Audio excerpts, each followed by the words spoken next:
خیلی از این راهکار طبیعی استفاده نکن، چون خیلی سرعت رشد موهات زیاد میشه. میخوام یه راز طب سنتی چین باستان رو باهات در میون بذارم که موهاتو بلند و درخشان بکنه. فقط یادت نره که این ویدیو رو ذخیره کنی که از دستش ندی. برای شروع 2 تا قاشق غذاخوری برنج لازم داریم.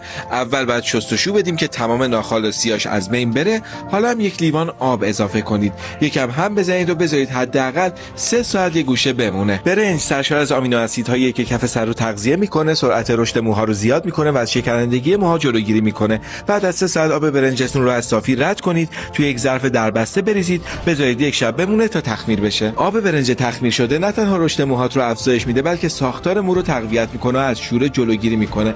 برای اینکه اسپری آب برنجت کامل بشه، اون رو با مقداری روغن کرچک، زیتون و یا نارگیل ترکیبش کن. روغن رطوبت موهات رو نگه میداره، مواد مغذی بسیاری داره و قدرت حالت دهندگی و درخشانی موهات رو بیشتر میکنه. قبل از مصرف به خوبی بطری و تکون بدید. 2 ساعت قبل از حموم مستقیم به کف سرتون بزنید و داخل حموم با شامپوی مناسب شستشو بدید. من نیما سرمدی هستم و توی این پیج کلی راهکار برای تقویت موهات بهت یاد میدم. اگر هم برای پرپشتی موهات یک راهکار قوی‌تر، تخصصی‌تر و بدون بازگشت میخوای، کلمه مشاوره رو توی کامنت ها بنویس.